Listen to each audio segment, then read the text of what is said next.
प्यारे बच्चों, आज हम कक्षा 7 का साइंस का चैप्टर नंबर 12 करेंगे। चैप्टर नंबर 12 पादपों में जनन।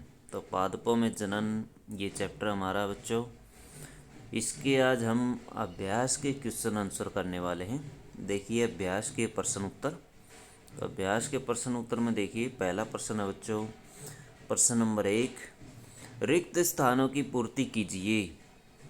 जनक पादप के कायिक भागों से नए पादप के उत्पादन का प्रक्रम खाली स्थान कहलाता है। जनक पादप के कायिक भागों से नए पादप के उत्पादन का प्रक्रम क्या कहलाता है? क्या कहलाता है बच्चों? तो जो इसका आंसर है, ये आंसर है कायिक जनन। क्या कहलाता है? कायिक जनन। कायिक जनन ये कहलाता है बच्चों, कायिक जनन।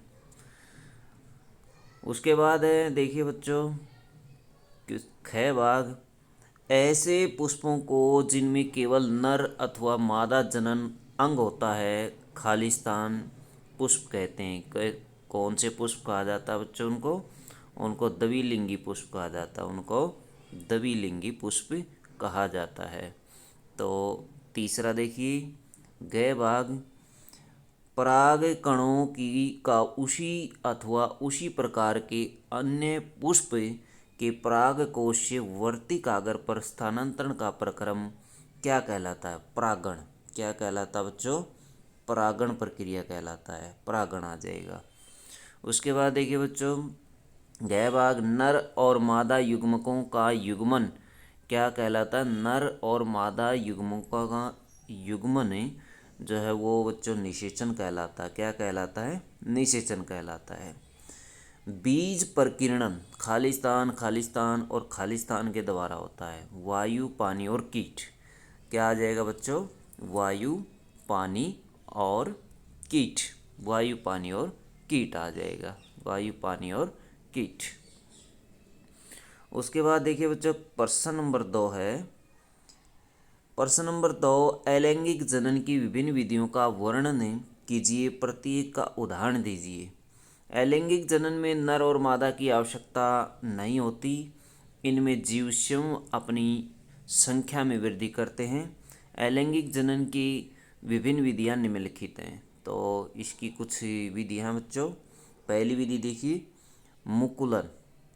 मुकुलन विधि, पूर्ण विकसित पौधे के शरीर पर एक उभार की तरह की संरचना बन जाती है जिसे मुकुल कहते हैं। शरीर की कोशिका में से केंद्रक 2 भागों में विभाजित हो जाता है और इनमें से एक केंद्रक मुकुल में आ जाता है।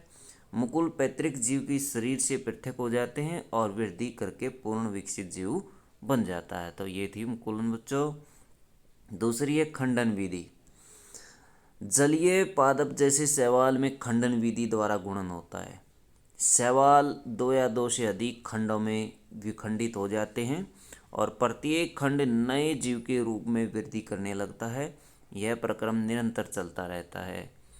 तो निरंतर चलता रहता है बच्चों। कायिक प्रवर्धन तीसरी विधि है अलैंगिक जनन की।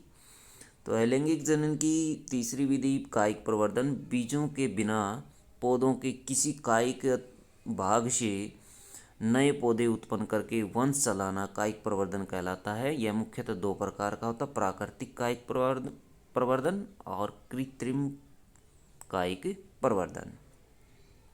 प्राकृतिक क्या होता है बच्चों? देखिए, प्राकृतिक कायिक प्रवर्धन प्रकृति में पौधों की जड़, तना, पत्तों आदि पर उपस्थित कलिकाओं से नए पौधे पैदा करना प्राकृतिक कायिक जनन कहलाता है, जैसे आलू, अदरक, पत्थरचट आदि।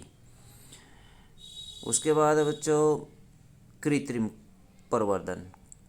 कृत्रिम कायिक प्रवर्धन रोपण द्वारा कलम लगाकर या दाब लगाकर मनुष्य स्वयं भी अपने प्रयत्नों से पौधों को तैयार करता रहता है। इसी प्रक्रिया को कृत्रिम प्रवर्धन कहते हैं, जैसे गुलाब और आम के पौधे तैयार किए जाते हैं। उसके बाद देखिए बच्चों, बीजाणु निर्माण विधि। चौथी विधि हमारी है बीजाणु निर्माण विधि। इस विधि में देखिए, कवकों में बीजाणुओं द्वारा जनन होता है। कवकों के बीजाणु वायु में उपस्थित रहते हैं।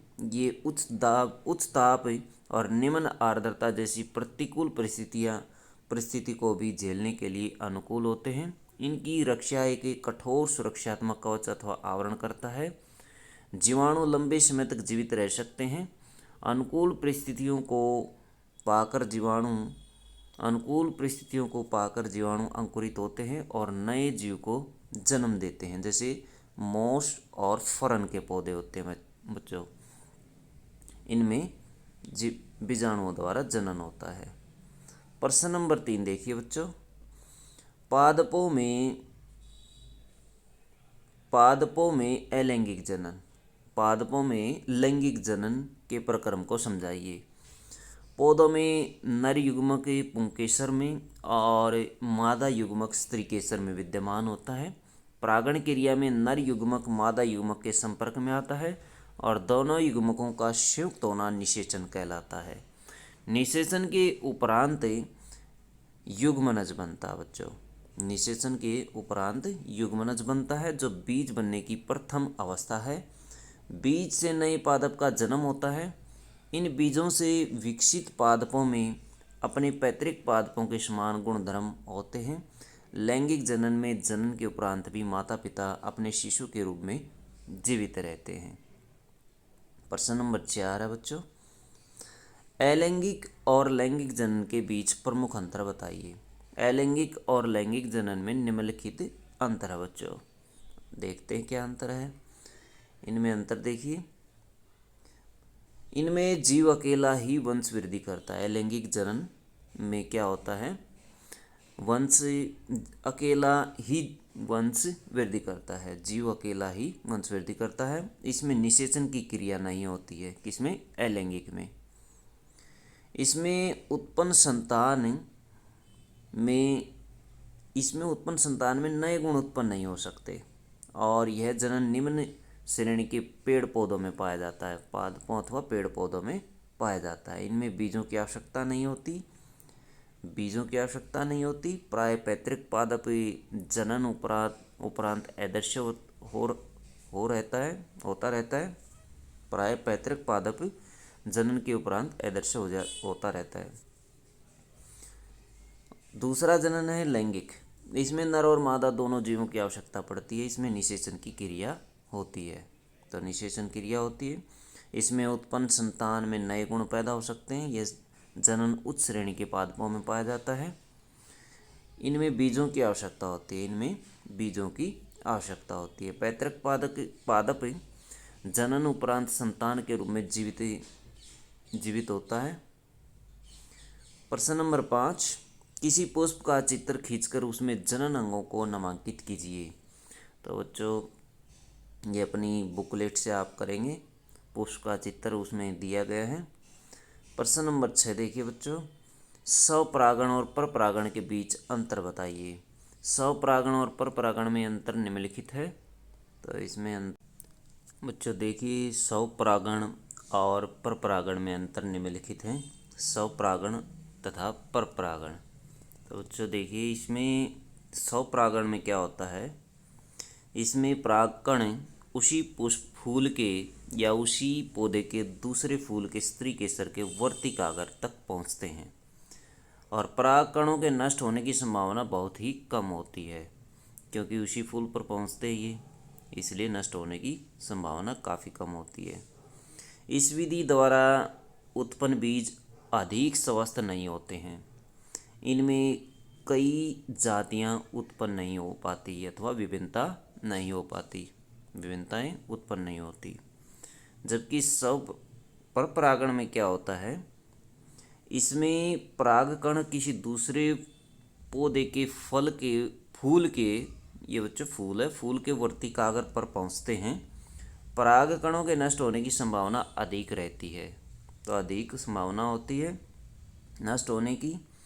इस विधि द्वारा उत्पन्न बीज बहुत अधिक स्वस्थ होते हैं। इनमें नई जातियां अथवा विभिन्नताएं उत्पन्न हो जाती है। पुष्पों में निषेचन का प्रक्रम किस प्रकार संपन्न होता है? निषेचन प्रक्रम को समझाइए। सभी परागकणों की भीतरी रचना प्राय मिलती जुलती होती है। प्रत्येक परागकण के दो भाग होते हैं। आंतरिक दो चोल होते हैं बच्चों, आंतरिक और बाहरी, आंतरिक और बाहरी। एक होता है आंतरिक चौल और एक बाहरी चौल। जब ये परागकण आवर्तिक आकार पर गिरता है तो अंकुरित होने लगता है और तब ये बाह्य चौल टूट जाता है। इस नलिका को पराग नलिका कहते हैं। पराग नली बीजाणु द्वारा बीजांड में प्रवेश करती है। पराग नली बीजाणु द्वारा बीजांड में प्रवेश करती है और भ्रूण कोश तक पहुंच जाती है। जनन नाभिक के 2 नर नाभिकों में बंट जाता है। इनमें से एक नर नाभिक अंड कोशिका के साथ मिलता है, इसे निषेचन कहते हैं। उसके बाद देखिए बच्चों प्रश्न नंबर 8, बीजों में प्रकीर्णन की विभिन्न विधियों का वर्णन कीजिए। बीजों में प्रकीर्णन, प्रकृति में बीजों का एक स्थान से दूसरे स्थान पर बिखरना बीज प्रकीर्णन कहलाता है। तो बीज प्रकीर्णन निम्नलिखित विधियों द्वारा होता है। तो कौन कौन सी विधियां हैं? पहली, वायु द्वारा। वायु द्वारा कुछ हल्के रोमयुक्त बीज जैसे आक अथवा मदार का बीज, सूरजमुखी, सेहीजन अथवा ड्रमस्टिक का बीज तथा दबी फल अथवा मैपिल के बीज हल्के होने के कारण बहती हुई हवा के साथ दूर दूर तक फैल जाते हैं। दूसरा बच्चों, जल के द्वारा। जल के द्वारा कैसे? जिन फलों का आवरण स्पंजी अथवा तंतुमयी होता है वे जल में तैरते हुए एक स्थान से दूसरे स्थान पर पहुंच जाते हैं, जैसे जैसे नारियल होता है बच्चों। तीसरा है जंतुओं द्वारा। कुछ कांटेदार बीज जिनमें हुक जैसी संरचना होती है जंतुओं के शरीर से चिपक जाते हैं और जंतु इन्हें दूर स्थानों तक बिखेर देते हैं, जैसे यूरेना और जेंथियम के बीज होते हैं। प्रश्न ये देखिए बच्चों, चौथा पॉइंट है इसका, फलों के फटने द्वारा। एरंड और बालसम के फल तेज झटके के साथ फटते हैं और इनमें स्थित बीजों का प्रकीर्णन हो जाता है। बीज जनक पौधे से दूर जाकर गिरते हैं। तो जो इस तरह फलों के फटने से भी बीज प्रकीर्णन संभव है। कॉलम ए में दिए गए शब्दों का कॉलम बी में दिए गए जीवों से मिलान कीजिए। कॉलम ए में कुछ शब्द दिए गए जैसे बच्चों कली अथवा मुकुल, आँख, खंडन, पंख, बीजाणु। अब कॉलम बी देखिए, कॉलम बी में मैपिल, स्पाइरोगायरा, मैपिल दिया गया है, स्पाइरोगायरा, यीस्ट और डबल रोटी की फफूद, आलू, ये दिए गए डबल रोटी की फफूद और आलू। तो इनका मिलान कॉलम ए से हमें करना है। गुलाब दिया गया है। उत्तर देखिए बच्चों, कॉलम ए का मिलान करेंगे कली, मुकुल, वैसे के वैसे लिखे रहने दें इनको जैसे थे। अब कॉलम में बी है, उनको हम मिलान करेंगे। जैसे कॉलम ए का पहला जो पार्ट था वो कली और मुकुल था। कली और मुकुल का किसके साथ कर दिया गया है? यीस्ट के साथ कर दिया गया है। किसके साथ? यीस्ट के साथ। उसके बाद ख है जो, वो आँख है। आँख का किसके साथ कर दिया गया है? आँख का आलू के साथ। आलू के उपस्थित ऊपर छोटी छोटी आँखें होती हैं और उन्हीं से पौधे का अंकुरण होता है। उसके बाद है खंडन। खंडन का किसके साथ करेंगे? खंडन का करेंगे स्पाइरोगायरा के साथ। खंडन विधि जो है वो स्पाइरोगायरा में पाई जाती है बच्चों। किसमें पाई जाती है? ये पाई जाती है स्पाइरोगायरा में, खंडन विधि। उसके बाद है पंख। पंख किसके ऊपर है? पंख जो है मैपिल के ऊपर होते हैं। ये मैपिल है तो मैपिल के ऊपर पाए जाते पंख। ये बच्चों मैपिल है, इसके ऊपर पाए जाते पंख। और बीजाणु, बीजाणु का करेंगे हम किसके साथ? डबल रोटी के साथ। डबल रोटी की फफूद के साथ इसका मिलान कर देंगे। तो बच्चों इस तरह से आप इसका मिलान कर सकते हैं। कॉलम ए का कॉलम 2 से सही विकल्प पर सी का निशान लगाइए। तो सही विकल्प पर सी का निशान हम लगाएंगे। तो देखिए बच्चों, पहला इसका ये पार्ट देखिए, क पार्ट, पादप का जनन भाग। पादप का जनन भाग होता है, उसका क्या होता है? पादप का जनन भाग क्या होता है? पुष्प होता है। पुष्प में जो है जनन का कार्य होता है। पुष्प के अंदर जनन का कार्य किया जाता है। दूसरा ख पार्ट देखिए बच्चों, नर और मादा युग्मक के युग्मन का प्रक्रम कहलाता है। नर और मादा युग्मक के युग्मन का प्रक्रम क्या कहलाता है? निषेचन कहलाता है। पहला पार्ट इसका आएगा बच्चों। उसके बाद है बच्चों, परिपक्व होने पर अंडाशय विकसित हो जाता है। परिपक्व होने पर अंडाशय किस में विकसित हो जाता है बच्चों? ये देखिए किस में विकसित हो जाता है। ये ऑप्शन दिए गए हैं, ये फल में विकसित हो जाता है। किस में? फल में। गय है बीजाणु उत्पन्न करने वाला एक पादप जीव है। बीजाणु उत्पन्न करने वाला एक जीव है। तो बच्चों ये ऑप्शन 4 दिए गए हैं। तो बीजाणु उत्पन्न किस में होते हैं? डबल रोटी की फफूंद में। डबल रोटी की फफूंद में बीजाणु उत्पन्न होते हैं। ब्रायोफिल्म अपने जिस भाग से जनन करता है वो है पत्ती। क्या है? पत्ती। पत्ती से ये करता है। तो बच्चों आप यहाँ से इनको लिख सकते हैं। इनके आंसर यहाँ दिए गए हैं सभी के, तो यहाँ से भी लिख सकते हैं। बच्चों वीडियो अच्छी लगे तो लाइक करें, हमारे चैनल को सब्सक्राइब करें।